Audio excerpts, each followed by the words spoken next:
ये है किसी धन का 2 वर्ष में चक्रवृद्धि ब्याज से मिश्र धन 2400 रुपये तथा 3 वर्ष में मिश्र धन रुपये 2520 रुपये हो जाता है। वार्षिक ब्याज दर बताओ। मैंने यहां माना वार्षिक ब्याज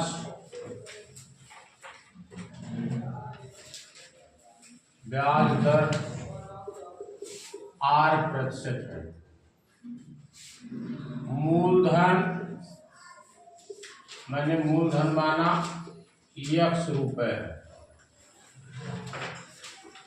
तो पहले कंडीशन के लिए पहला कंडीशन कर रहा है कि मिश्र धन 2400 रुपये हो जाता है।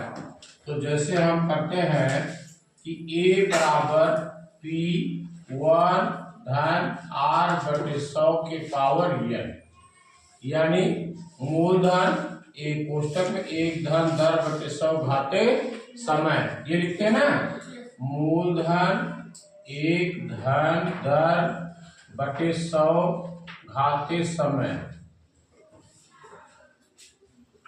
तो ये इसको लिखते हैं मिश्र धन बराबर, क्या लिखते हैं, मिश्र धन बराबर। पहले कंडीशन के लिए मिश्र धन कितना है, 2400 रुपये। मूलधन बराबर है, दोनों के लिए मूलधन बराबर है X रुपये। 1 धन दर मैंने माना है R/100 घाते समय, क्या पहले के लिए 2 वर्ष। तो यहां से हमने X बराबर निकालना, क्या होगा, X बराबर क्या होगा, इसका इधर आएगा तो भाग हो जाएगा ना, 2400 बटे 1 धन R/100 घाते 2 बराबर X। यहां से हमने X का मान निकाल दिया पहले कंडीशन के लिए। दूसरे कंडीशन के लिए क्या है, दूसरे कंडीशन के लिए सेम फार्मूला लगना है, मिश्र धन बराबर मूलधन 1 धन दर बटे 100 घाते समय। तो ये मिश्र धन तीसरे वर्ष के लिए क्या होता है, 2520 बराबर मूलधन एक ही है X बराबर 1 धन दर R भी बराबर है बटे 100 घाते कितना, 3 वर्ष, घाते 3। अब यहां से भी X बराबर निकाल लो, क्या हो जाएगा, 2520 बटे, ये इधर आ जाएगा 1 धन R/100 घाते 3। ये पहला कंडीशन हो गया, ये दूसरा कंडीशन। लेकिन ध्यान दो, मूलधन प्रश्न में बराबर है, यानी X बराबर इतना और X बराबर इतना, तो माने इसका बराबर इसका हो जाएगा कि नहीं हो जाएगा, होगा कि नहीं होगा भाई। मूलधन अगर 100 रुपए इसके लिए है तो मूलधन 100 रुपए इसके लिए भी है, तो मूलधन बराबर इतना है, मूलधन बराबर इतना, दोनों बराबर है, तो हो गया 2400 बटे 1 धन R/100 पावर 2 बराबर 2520 बटे 1 धन R/100 की पावर 3। समझ में आया, ये दोनों बराबर हो गए। अब जब बराबर हो गए तो क्या हुआ, ये देखो, क्योंकि इसके बटे है इसके बटे, ये पावर 2 है, यानी 2 बार जुड़ा है।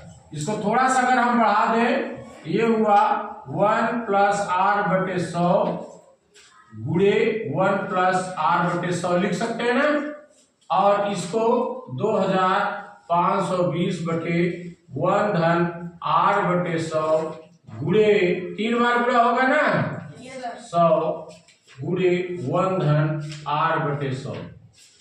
ये आपको समझाने के लिए किया है, नहीं तो डायरेक्ट यहां से माइनस कर देते, इसको काट देते कि यहाँ 1 बच जाता है यहाँ पर। ये देखो 1 इससे कट गया, 1 2 कट गया, अब ये क्या हो गया, 2400 बटे 1 बराबर 2520 बटे 1 प्लस R/100। तिरछे अगर गुणा करोगे तब भी, नहीं गुणा करोगे तब भी 1 प्लस R/100 बराबर हो जाएगा, ये इधर आया 2520 2520 बटे 2400 हो जाएगा कि नहीं हो जाएगा? कैसे? अगर तिरछे तिरछे गुणा करो, इसका गुणा इसमें हो जाएगा बराबर 2400 गुणे 1/r/100 बराबर इसका गुणा इसमें करोगे ये हो जाएगा 2520। अब इसके बराबर ये 2520 तो बटे 2400 हो गया कि नहीं हो गया? अब देखो यहां से यहां एक जीरो काट दो और ये हो जाएगा 1 + r/100 बराबर 2520 252 बटे 240। अब इसको पक्षांतर कर दो, r/100 बराबर 252 बटे 240 -1, ये उधर पक्षांतर हो गया है, इसके बटे 1 कर दिया, लघुत्तम लिया 240, 252 माइनस इसका यहां आ जाएगा 240 बराबर कितना हो जाएगा? बराबर हो गया, इसको 252 में से घटाओ कितना आएगा? 12 बटे 240, 12 दूना 24, 1 बटे 20। अब देखो r/100 बराबर है 1 बटे 20 के, तिरछे तिरछे गुणा कर दो तो 20 r बराबर क्या हो जाएगा? 100 के। r बराबर हो जाएगा 100 बटे 20, 20 पंजे 100, यानी r का मान आ गया 5% वार्षिक। तो हमारा उत्तर हो गया 5% वार्षिक।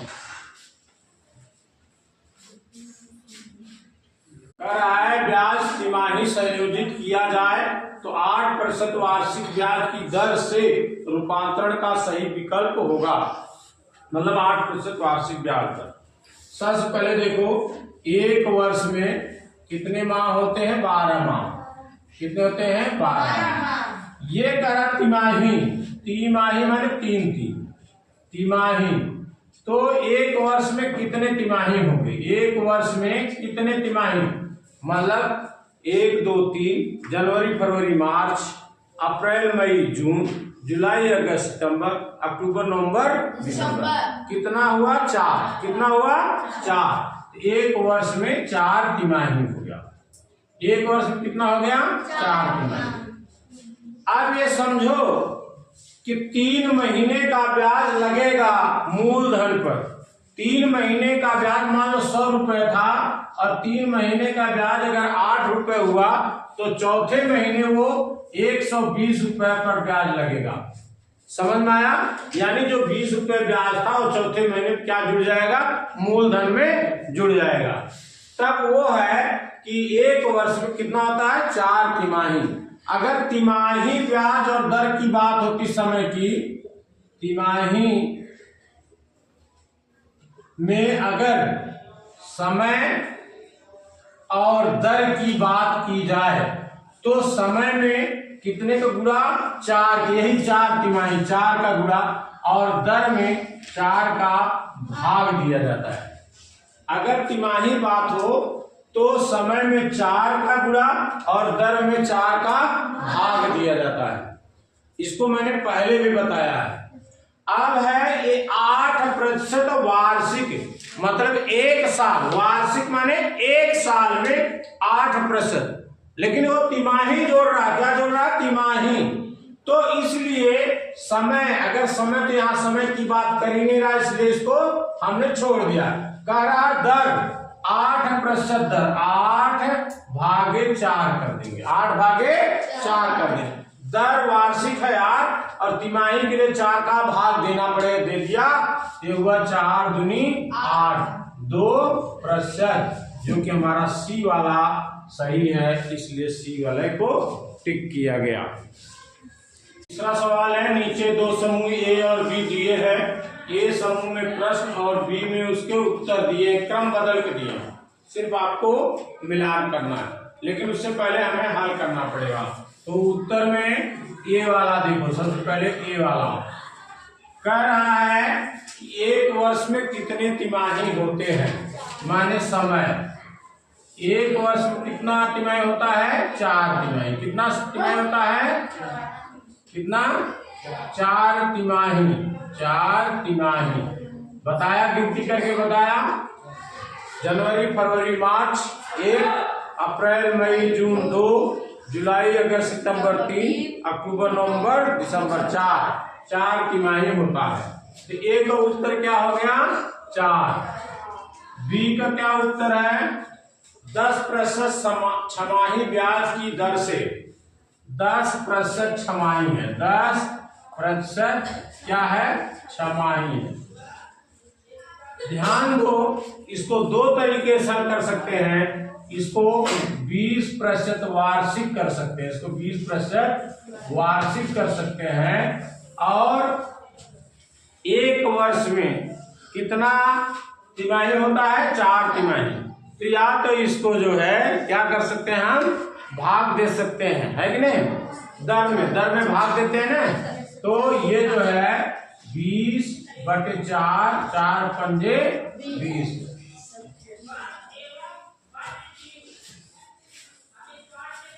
ठीक, ये हो गया 5%। नहीं तो दूसरा देखो, एक छमाही में कितना तिमाही होता है 2, कितना 2 तिमाही। तो यानी इसमें 10 में 2 का भाग दे, 2 पंजे 10, 5% हो गया। या तो इस तरीके कर लो या इस तरीके करो। छमाही 6 महीने में कितना 3 महीने का जोड़ा बनता है, 3 महीने का 2 ही जोड़ा बनता है। तो जो दर दिया है समय में तो गुणा करते हैं, दर में क्या करते हैं भाग देते हैं। तो ये दर है, दर में 2 तिमाही बना, 2 का भाग दे दिए तो 5% आ गया। सी वाला देखो, सी वाला है ब्याज दर में रूपांतरण 3 वर्ष में होने वाले छमाही रूपांतरण की संख्या। कह रहा ब्याज दर में रूपांतरण 3 वर्ष में होने वाले छमाही रूपांतरण की संख्या, माने छमाही। एक वर्ष में कितना छमाही होता है, एक वर्ष में 2 छमाही होता है। कितना होता है 2 छमाही। तो 3 वर्ष में कितना हो जाएगा, 3 वर्ष में कितना 3 दूनी 6 छमाही, कितना हो गया 6 छमाही। अरे क्या करना है ब्याज दर में क्या करते हैं भाग देते हैं। तो ब्याज दर में कितने का भाग देंगे 6 का, कितने का भाग देंगे 6 का।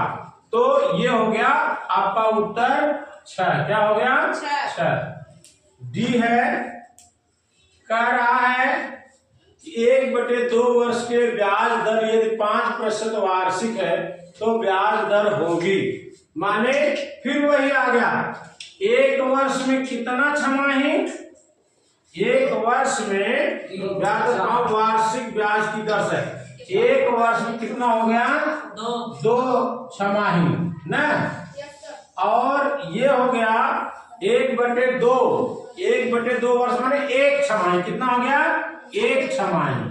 1 छमाही के लिए क्या करेंगे हम 5% में 2 का भाग देंगे, 5/2।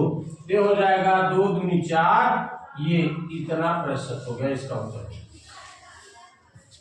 एक वर्ष में 2 छमाही, 1/2 वर्ष में कितना हो जाएगा 1 छमाही हो जाएगा ना, 1 छमाही।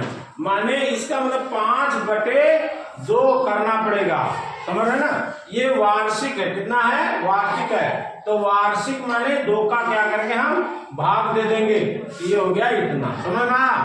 अब इसको मिलान करो, पहले वाले का है कितना 5%, 4 तिमाही नहीं अच्छा 4 तिमाही, इसको ले आओ है इसमें मिला दिया। दूसरे वाला 10% छमाही की दर तिमाही, इसको ही इसमें मिला दिया। ये किसमें है 6 में, ये 6 में मिला दिया। और ये डी वाला कितना है इसके सीधे मिला दिया। का सवाल, ₹100 का 10% वार्षिक ब्याज की दर से 2 वर्ष का चक्रवृद्धि ब्याज ज्ञात कीजिए। भैया आ जाओ, इसमें दिया क्या क्या है मूलधन, क्या दिया है मूलधन, कितना 100 रुपए, कितना है 100। दर दिया है 10%, 10% वार्षिक। ये हमें ज्ञात है। समय क्या है? 2 वर्ष। समय हमारा 2 वर्ष है। निकालना क्या है? चक्रवृद्धि ब्याज।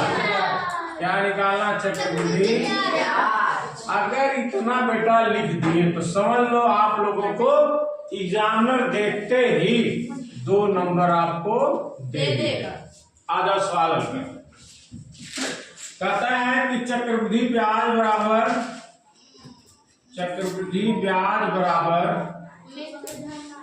मिश्र धन माइनस मूलधन।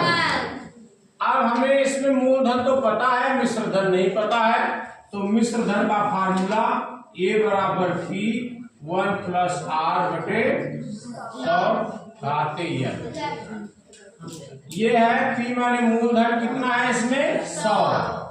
एक धन दर कितना है? 10 बटे 100 घाते समय कितना है? 2 बराबर हो गया 100। ये देखो यहां से इसको काट दिया। एक धन 1 बटे 10 घाते 2 हो गया, बराबर हो गया 100। ये हुआ 10 के 10 11 बटे 10 घाते 2 बराबर हो गया 100 गुणे 11 बटे 10 गुणे 11 बटे 10, क्योंकि इसका स्क्वायर माने 2 बार जुड़ा। 1 0 2 0 1 0 2 0। ये हो गया 11 गुणे 11 बराबर 121 रुपए। ये क्या हो गया? मिश्र धन हो गया। अब क्या करना है कि चक्रवृद्धि ब्याज बराबर मिश्र धन माइनस मूलधन। वो वाला फार्मूला, मिश्र धन माइनस मूलधन। मिश्र धन कितना निकला? 121। मूलधन कितना था? 100। ये 21 रुपए हो गया। यानी उत्तर हो गया। आपको लिखना पड़ेगा कि चक्रवृद्धि ब्याज बराबर 21 रुपए।